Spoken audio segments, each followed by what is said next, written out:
మహాగణపతిం మనసా స్మరామి మహాగణపతిం మనసా స్మరామి. TR creations family అందరికీ నా హృదయపూర్వక ధన్యవాదాలు. అలాగే ఈ వారం డిసెంబర్ 21వ తారీఖు నుంచి 27వ తారీఖు వరకు కూడా ఈ వారం రోజులకి ద్వాదశ రాశుల వారికి సంబంధించి రాశి ఫలాలు ఏ విధంగా ఉండబోతున్నాయి ఏంటి అనేది మనం ఇప్పుడు చూద్దాం. ఈ వారం మేజర్ ట్రాన్సిటల్ చేంజ్ విషయానికి వస్తే రవి ధనురాశి సంచారం చేస్తున్నారు. శుక్ర భగవానుడు కూడా ఈ వారం నుంచి ధనురాశిలోకి ప్రవేశిస్తూ ఉన్నారు. శుక్రుడి యొక్క సంచారం కూడా ధనురాశిలో ఉంటాం.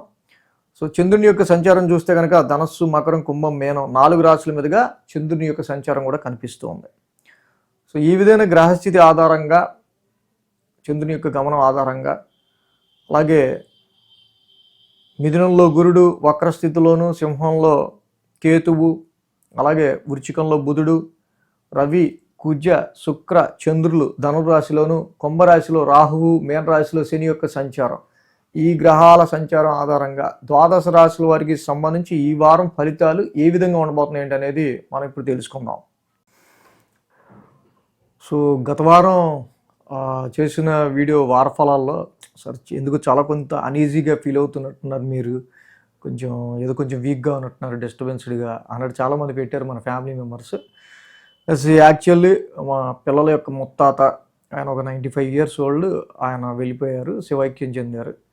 So very stressful time and morning నుంచి నైట్ దాకా చాలా హెక్టిక్ వర్క్లో అండ్ అక్కడ కార్యక్రమాలు అవన్నీ చూసుకుంటా రాత్రి 2ంటికి ఎప్పుడు ఇంతమంది మళ్ళీ మన గురించి వెయిట్ చేస్తారు, కంపల్సరీ వీక్లీ మనం అందించాలన్న ఉద్దేశంతో సో మనం అది అందించడం జరిగింది.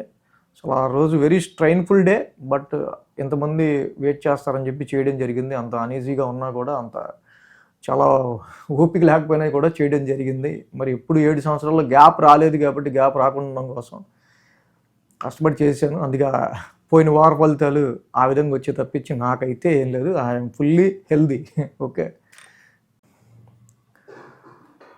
తులరాశికి సంబంధించి చూద్దాం. తులరాశి వాళ్ళకి సంబంధించి చూస్తే కనుక ఈ రాశికి ద్వితీయంలో బుధుడు, తృతీయంలో రవి, తృతీయంలో కుజుడు, షష్టమంలో శని ఇక్కడ.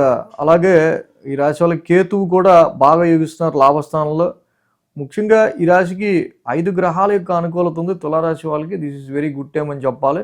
ఎందుకంటే ఏదైతే ఉపజయ స్థానాలు 3, 6, 11 పాపస్థానాలైన ఈ యొక్క స్థానాల్లో పాపగ్రహాల యొక్క ట్రాన్సిట్ చాలా అద్భుతంగా ఈ రాశి వాళ్ళకి యోగిస్తుంది. కాబట్టి ఈ సమయంలో తప్పకుండా మిమ్మల్ని ఇబ్బంది పెట్టే విషయాలు ఏవైనా ఉన్నా అండ్ ఏ విషయం గురించి మీరు కొంచెం ఎక్కువ కష్టపడాల్సి వచ్చే అవకాశం ఉన్నా కూడా ఆ కష్టపడాల్సిన విషయాలను కూడా వెరీ సునాయాసంగా, చాలా సునాయాసంగా మీరు పనుల్ని, ఆ ఇచ్చిన టాస్కుల్ని మీరు ట్యాకప్ చేయటం కానీ, అలాగే ఇచ్చిన ఆ పని, ఆ డైలీ రొటీన్ పని ఏదైతే ఉందో దానికి సంబంధించి శని యొక్క సంచారం షష్టమ స్థానంలో బాగా మంచి అనుకూల స్థితిలో ఉండటం వల్ల, శని లాంటి ఒక మొండి ఘట్టం, మొండి ప్లానెట్ ఈ 6th హౌస్లో ఉండటం, డీలింగ్ విత్ యువర్ అపోనెంట్స్ అనేది కూడా చాలా వరకు వెరీ టఫ్ ఫైట్ చేస్తారు మీరు. అలాగే కొన్ని సందర్భాల్లో ఇలాగా ఈ శత్రు ఇక్కడ ఆరోగ్యపరంగా హెల్త్ అండ్ వెల్త్ రెండూ ఇంప్రూవ్ అయ్యే ఆస్కారాలు తులారాశి వాళ్ళకి కనిపిస్తూ ఉన్నాయి. ఈ టఫ్ ఫైట్ సిచ్యువేషన్స్ని, ఇలాంటి అవరోధాలని కావచ్చు, టాస్కుల్ని కావచ్చు, మీకు వచ్చే టెస్టింగ్ పీరియడ్స్ని కావచ్చు, వాటిని మీరు ఓవర్కమ్ చేయడం ద్వారా కొంచెం లాభపడే ఆస్కారాలు తులారాశి వాళ్ళకి ఎక్కువ కనిపిస్తూ ఉంది. This is very good time for dealing with some negative forces. So అలాగే తృతీయ స్థానంలో నుంచి చంద్రుని యొక్క సంచారం మొదలవుతుంది ఈ వారం 3, 4, 5, 6 స్థానాల మీదుగా. ఆదివారం, శనివారం 2 రోజులు కూడా ఈ రాశి వాళ్ళకి చక్కగా అనుకూలమైన ఫలితాలు మనకు కనిపిస్తున్నాయి.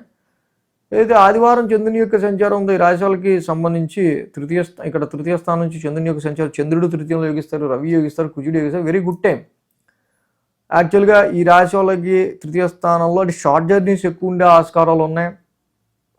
ఇచ్చిన వర్క్ టాస్క్ని చాలా వరకు కూడా కాన్ఫిడెంట్గా, విల్ పవర్తో మీరు కంప్లీట్ చేసే ఆస్కారాలు ఉన్నాయి.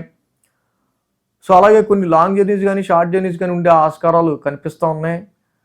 అండ్ జాబ్ గ్రోత్కి సంబంధించి కావచ్చు, హైయర్ ఎడ్యుకేషన్ సంబంధించిన విషయాల్లో కావచ్చు, కొన్ని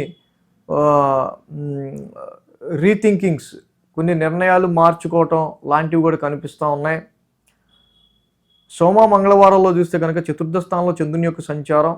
సో మొన్నటి వరకు ఏదన్నా వాహనాలకో లేకపోతే ప్రాపర్టీసో లేకపోతే ఫిక్స్డ్ అసెట్స్ రీత్యా కొంచెం లోన్స్ తీసుకోదలుచుకున్న వాళ్ళు సో మరి చాలా జాగ్రత్తగా లోన్స్కి సంబంధించిన విషయాల్లో కేర్ తీసుకోవడం అనేది మంచిది. Mother health point of view కొంచెం కేర్ తీసుకుంటూ ఉండటం మంచిది. అలాగే ఈ రాశి వాళ్ళకి బుధ గురు శుక్రవారంలో పంచమ స్థానంలో చంద్రుని యొక్క సంచారం నడుస్తూ ఉంది ఇక్కడ. కాబట్టి ఆరోగ్య పరిస్థితుల రీత్యా గత 4 నెలలుగా కొంచెం ఇబ్బందులు ఉన్నా మళ్ళీ ఇప్పుడు రీట్యూనింగ్ అవటం, రీసెట్ అవటం, కొంచెం 4 monthsగా ఇబ్బంది పెట్టిన సన్నివేశాలు కానీ సిచ్యువేషన్స్ కానీ ఏమైనా ఉన్న health problems or anything daily routine ఇష్యూస్లో అవి కొంచెం తగ్గుముఖం పడడం, మళ్ళీ వాటి మీద మీరు చక్కగా మళ్ళీ స్మూత్గా మళ్ళీ లీడ్ చేయాల్సి వచ్చే ఆస్కారాలు కనిపిస్తూ ఉన్నాయి. అంటే ఇన్వెస్ట్మెంట్ పాయింట్ ఆఫ్ వ్యూలో మాత్రం కొంచెం జాగ్రత్తగా ఇన్వెస్ట్ చేయడం అనేది ఈ రాశి వాళ్ళకి కనిపిస్తూ ఉంది. సంతానపరమైన విషయాల్లోనూ చాలా వరకు మీకు ఇష్టమైన వాళ్ళకి సంబంధించిన విషయాల్లో ఎఫెక్షనేట్, మీకు ఎవరి మీద మీకు ఎక్కువ ఎఫెక్షనేట్గా ఉంటుందో వాళ్ళకి సంబంధించి వాళ్ళని కలుసుకోవడానికి కానీ వాళ్ళకి కానీ కొన్ని ట్రబుల్స్ అనేవి కనిపిస్తూ ఉన్నాయి. మీకు ఇష్టమైన వాళ్ళకి కొన్ని ట్రబుల్స్ అనేవి కనిపిస్తూ ఉన్నాయి. సో ఇలాగా ఈ రాశి వాళ్ళకి సంబంధించి మనం చూస్తే కనుక ప్రజెంట్ ఉన్న పరిస్థితుల్లో మీరు చక్కగా మంచి విల్ పవర్తో ధైర్యంతో అడుగు ముందుకేస్తే ప్రస్తుతం తృతీయంలో ఉన్న రవి కుజులు, షష్టమంలో ఉన్న శని, లాభంలో ఉన్న కేతు డెఫినెట్గా give very good results to తులారాశి పీపుల్. అంటే వీళ్ళు ప్రత్యేకంగా ఏమీ చేసుకోవాల్సిన అవసరం అయితే ఏం కనిపించట్లా. చేసుకుంటే కనుక పంచమ స్థానంలో ఉన్న రాహు ఇన్వెస్ట్మెంట్స్కి కానీ సంతానానికి కానీ నెగిటివ్ ఎఫెక్ట్స్ ఇవ్వకుండా ఉండడం కోసం ఎడ్యుకేషన్కి కానీ దుర్గామాత ఆరాధన చేసుకోవడం రాహుకి చాలా మంచిది. ఈ వీడియో కనుక మీకు నచ్చినట్లయితే లైక్ చేయండి, షేర్ చేయండి. మరిన్ని అప్డేట్స్ కోసం సబ్స్క్రైబ్ చేయడం మాత్రం మర్చిపోకండి.